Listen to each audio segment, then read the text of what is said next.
In the quiet corners of Northern Europe, far from Wall Street and far removed from the chaos of global macroeconomic drama, one small nation has steadily, almost silently, built one of the most resilient financial architectures of the 21st century. That nation is Denmark. In 2025, Denmark isn't just weathering economic turbulence, it's writing a new playbook. A playbook defined by pharmaceutical dominance, institutional discipline, aggressive M&A strategy, and a fiscal framework that even the largest economies would envy. While the world's economic headlines are dominated by the United States' interest rate cycles, China's property sector collapse, and Germany's industrial slowdown, Denmark is achieving what many consider impossible in today's volatile environment. Economic growth with low debt, surging exports, and cutting-edge financial service transformation. Let's unpack this silent financial revolution.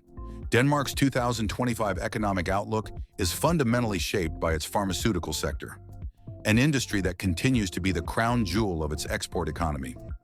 At the center of this success lies a cluster of biopharma giants like Novo Nordisk, whose global dominance in the diabetes and obesity treatment markets has single-handedly elevated Denmark's GDP.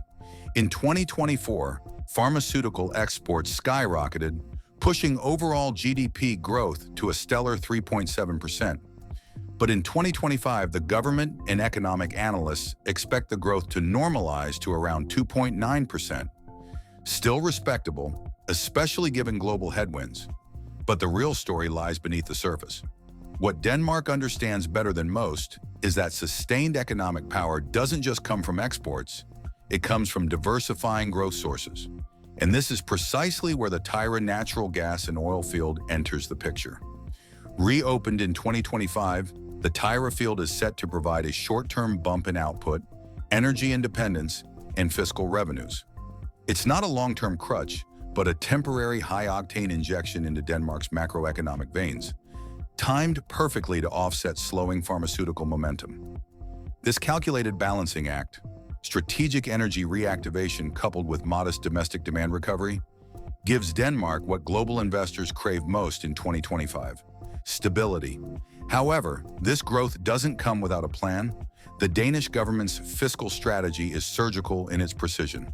In a year where most economies are watching their deficits balloon, Denmark has managed to reduce its debt-to-GDP ratio to below 30%, an achievement that took nearly a decade of consistent surplus management. In 2024, the country posted a staggering 4.5% fiscal surplus, but for 2025, this is expected to decline to 1.25% as the government pivots toward defense spending and strategic investments.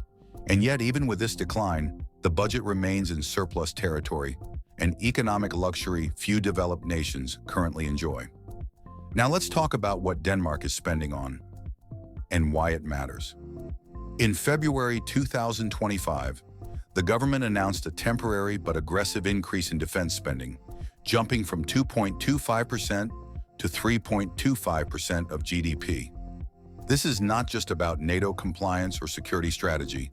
This is about cementing Denmark's geopolitical relevance in a shifting global order. In an era where defense spending has become synonymous with influence, Denmark is buying a seat at the strategic table. But what makes this move financially brilliant is that the spending is backed by an already strong fiscal base. It's a play from the Sovereign Wealth Fund strategy playbook: spend only what you've earned. Meanwhile, the central bank, Denmark's national bank, has stayed the course on monetary restraint, but is signaling the end of its tightening cycle in 2025. Why? Because inflation is under control, the currency is stable, and financial institutions are solid.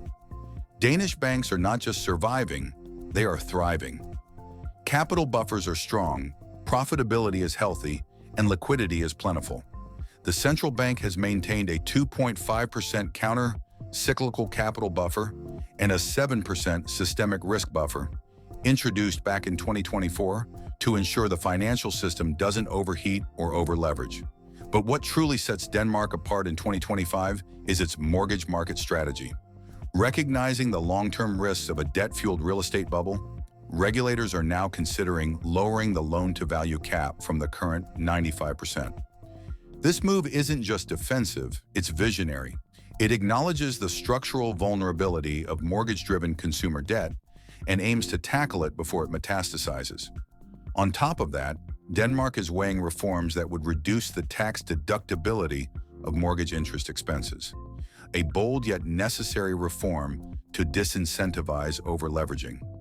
Zooming out from macroeconomic policy to corporate activity, Denmark's M&A market tells another powerful story. In the first quarter of 2025 alone, the country recorded 178 mergers and acquisitions, a robust performance fueled by strong capital availability and global investor confidence.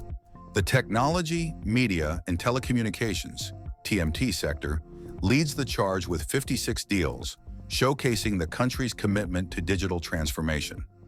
What's even more telling is the average disclosed deal value, 401 million euros, indicating that these aren't just small opportunistic deals.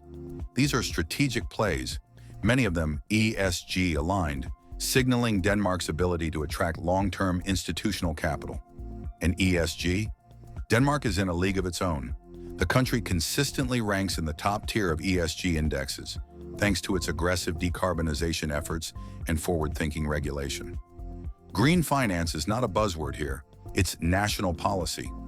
This has created a dual advantage: access to ESG-aligned global capital and long-term resilience against climate-related shocks. In a world where capital is increasingly flowing towards sustainable assets, Denmark is swimming with the current, not against it. From a sovereign financing perspective, Denmark is pioneering a new kind of intra-governmental efficiency. In 2025, the government and Kommunekredit reached an agreement allowing Denmark's national bank to finance Kommunekredit at central government financing rates. This move is genius in its simplicity. It reduces overall public sector interest costs by pooling resources under one highly creditworthy umbrella. The financing is done through the central government account and will later be replaced by government securities, maintaining liquidity while optimizing debt issuance. But this isn't just a fiscal hack. It's a long-term structural innovation that allows Denmark to deepen its government debt market while maintaining transparency and accountability. It avoids any rise in EMU or sovereign debt classifications because the liabilities are offset by corresponding assets. In simple terms, Denmark found a way to fund growth without compromising financial integrity. Wall Street, take notes. As we pivot to the financial services sector itself, we find a transformation in motion, anchored on three strategic pillars: customer-first experiences, enterprise agility, and intelligent digital infrastructure. Danish banks and financial institutions are undergoing a metamorphosis from legacy institutions into nimble, omni-channel service providers. Customers expect seamless, personalized interactions across platforms, and Denmark's fintech ecosystem is delivering. Institutions are restructuring internally, flattening hierarchies, automating back-office operations, and integrating real-time analytics. But the real game changer is Denmark's embrace of the intelligent industry philosophy. This philosophy doesn't just upgrade digital platforms, it rewires the entire value chain. From onboarding to portfolio management to wealth advisory, Danish financial institutions are using AI, blockchain, and real-time analytics to offer next-generation financial services. It's the quiet kind of revolution that doesn't grab headlines, but radically alters how money moves, how risk is priced, and how customers engage. And this is just the beginning. All of these moving parts, pharma-driven exports, strategic natural gas reactivation, visionary fiscal policy, ultra-stable banks, ESG leadership, aggressive M&A plays, and financial service digitization, combine into a uniquely Danish blueprint. A blueprint that should be studied, dissected, and, quite frankly, emulated by much larger economies. So why does this matter for hedge funds, sovereign investors, and wealth strategists? Because Denmark is doing what macroeconomic theory says shouldn't be possible in a fragmented, inflation-prone, energy-volatile global economy. They're growing while preserving fiscal discipline. They're investing without over-leveraging, and they're evolving their financial system without abandoning the principles of sound money. If you're looking for the next frontier of safe, ESG-compliant, high-quality investing in Europe, don't look at the Eurozone core. Look north, look to Denmark. Because in 2025, the real wealth strategies are being written not in New York or Frankfurt, but in Copenhagen.